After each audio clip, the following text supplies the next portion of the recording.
technology. Now, I guess some people are claiming, at least on Facebook today, it's funny how it was appearing, it's showing up, the secret Space Force. And they would show basically it looks like a round cylinder. That's supposed to be our spaceships out there on our Space Force. If that is what we have, boy, I tell you what, I feel sorry for us. We're in trouble, huh? Oh boy, yeah. I wouldn't doubt that at all. But there's definitely something going on, Gary. I don't know what it is. I don't think we'll ever truly know. It's just we have to wait for whatever. Know. We will know one way or another.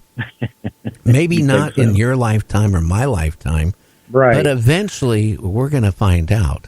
And one of these days, they're going to come down here and they're going to say, "Hey, guess what? You're going to live by our rules, or you ain't going to live at all."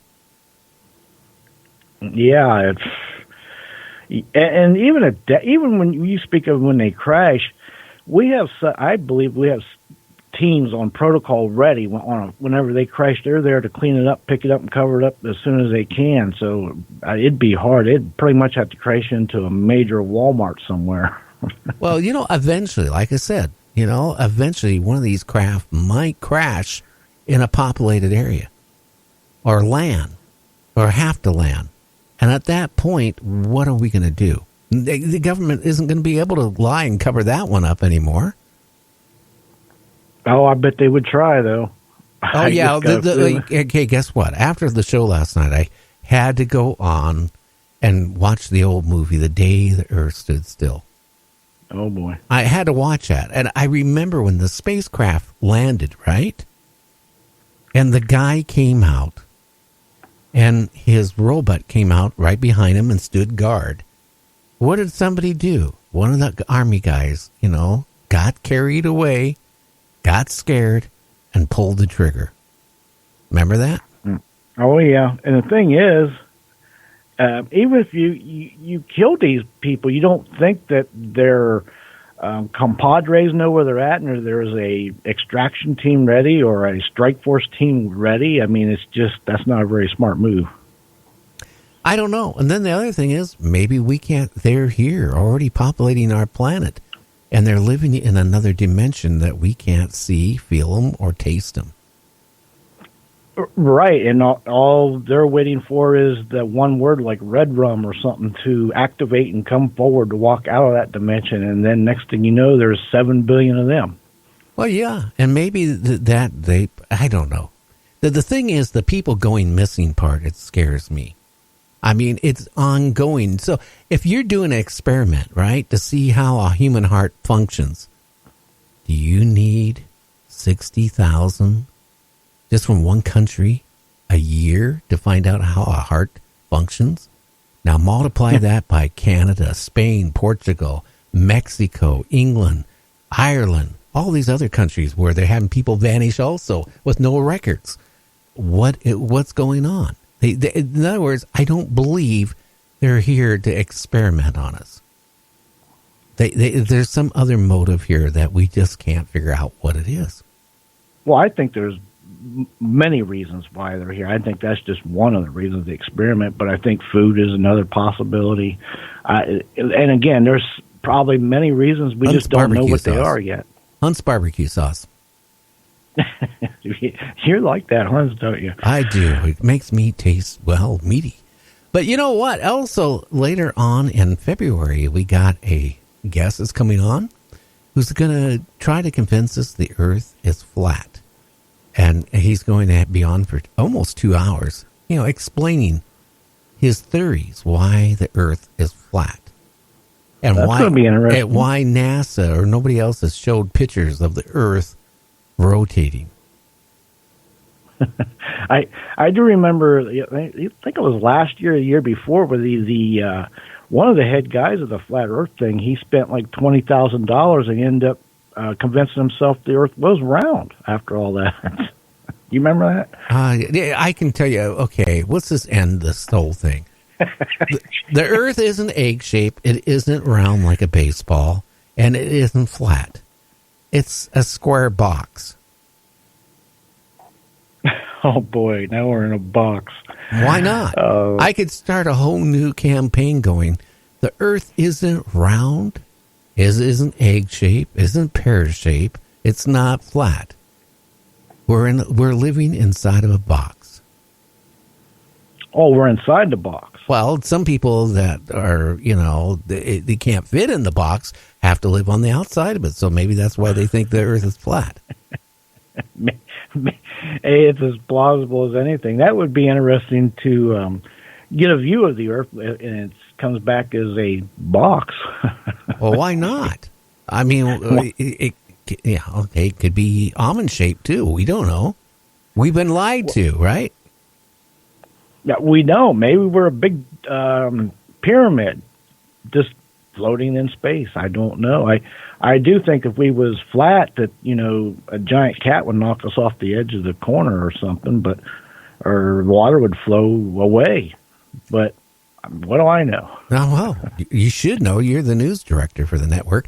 Now, I don't understand why you don't know that. But yeah, here's another thing. Okay, is that food supply in the future is going to be really bleak.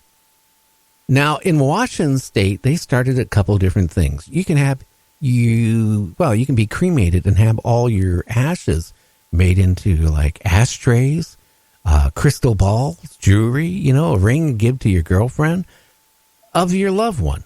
And if that isn't good enough, well, if you have a garden and you're looking, your loved one passes on, you can have them composted. What better fertilizer could you have than Marty, my husband? Yeah, I reported on those things just recently, and you're right. You can become compost. There's another thing. You can become a tree, jewelry, vase. No, we got that here in Washington, too. They actually take your, remains and plant a tree within your remains, and your remains get sucked up into the tree. That's up here by, I can't think of the name of the town.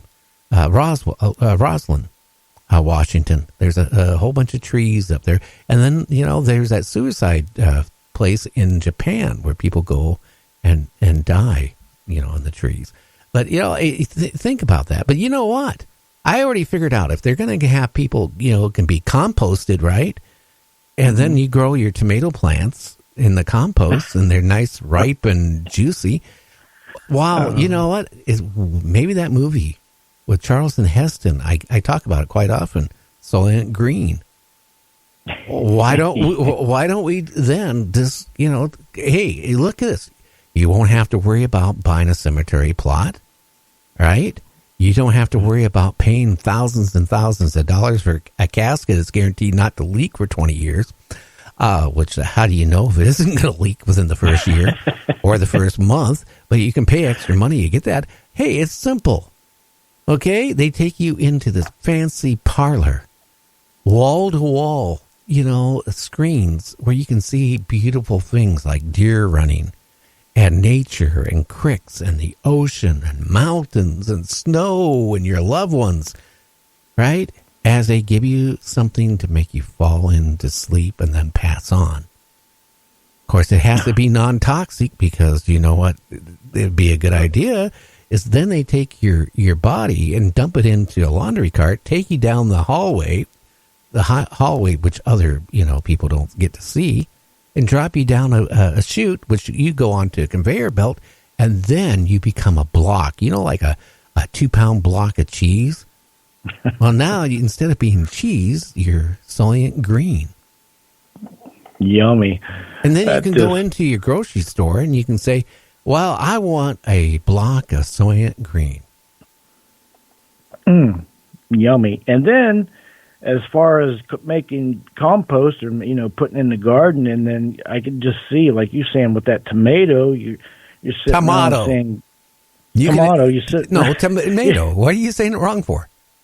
You're sitting around saying grace, and you have to give thanks to Uncle Harry for this bountiful fruit that he's given us as we're eating Uncle Harry. That is just bizarre either way, but hope it don't come to that. Well, I don't know. Who would want to be composted? I mean, what's the difference between cremated versus composted? Well, composted, I guess you're giving back to the earth, so to speak, with your nutrients. Yeah, I guess, but this is the thought about it. Hey, gee, are these tomatoes or tomatoes? Are they organically grown? Yeah, they are. They are. They're from Ted and Alice and Bob. But it could be, it could be a new fad here, in Washington State. Right now they're in session here in our Senate. They think about this. They already now approve composting. Now, why don't we make Soylent Green? Hey, the people who are because they want to cut people off of food stamps, right? That's what our president wants to do, is cut people off of food stamps. Yeah, your state is they're the first in all kind of that. Well, not just in our state. I'm talking in the whole country. Yeah, well, that's true on that end of it. Yeah. Yeah, I mean, they're going to make it to it's almost impossible to get food stamps, and they're talking about cutting mass of people off of food stamps. And I already know a relative that got, not me by any means, but a relative that got has noticed that next month is his last month of food stamps because that's it. The federal grants are being reduced. Soylent Green would take care of that problem. You know what? You give them a block of cheese and a block of Soylent Green and say, here's your food for the month. That sounds scrumptious, I got to say. Well, a lot of protein. Yummy. A lot of protein. And you got your, what do you call it, dairy there, and you got your fibers. Yeah, that's what you call life making a full circle right there. Well, all the way around. It's no worse what they do in some of those countries in Africa. Your Aunt Bertha dies. So, okay, well, let's give her a bath, clean her up, and then we'll barbecue her, and we'll all the family members get together. They have their barbecue with Aunt Bertha, and they eat her because they want her to be part of them for the rest of their lives. Oh my goodness! Yeah, she'd definitely be giving back to the family for sure in her own little way. Yeah, a little tough though. Yeah.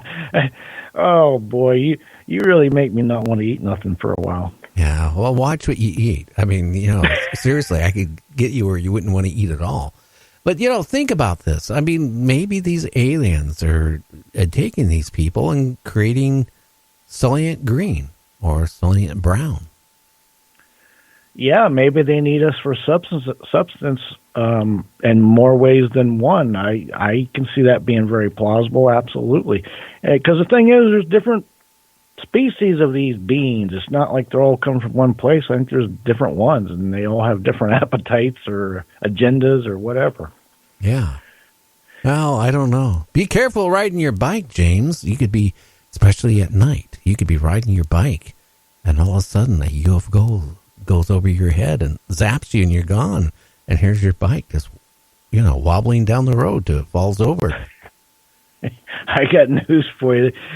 Whoever gets me, they better paralyze me because I'm putting somebody to sleep. I don't know. If I can get my hands on them. The problem is you might not be able to get your hands because what did everybody says? They're paralyzed. Yep. What are you going to do? Stare them to death? I might just scare them. I'll just tell them I'm old and tough. You don't want me. Get Gary. No, they don't want me. I tell you, they could eat me for a week. Oh, jeez. Oh, boy. I hope not. Unfortunately, I do think that there is a part of the population that falls into that category, unfortunately, and that's brutal. We don't know. That's the whole point. We don't know. We don't know what's happening. We don't know what's happening to these missing people. Are they being, abducted and then converted into them? Maybe their bodies only last so long, and then they can transpose their brains or their thoughts, into our bodies. And maybe that's what they're using us for, as replacements. Yeah, it's very plausible. I mean, come on, think about all the different scenarios that they could do. They could, again, maybe they use us like you just said, and then when they use us up, they got no more use for us. What are they going to use us for? Either food or dehydrate us and throw us down a vat and burn us to nothing. I don't know. No, they'd be smart. They could make Soylent Green with what's left over. Why would Yeah. they waste it? That's so wasteful.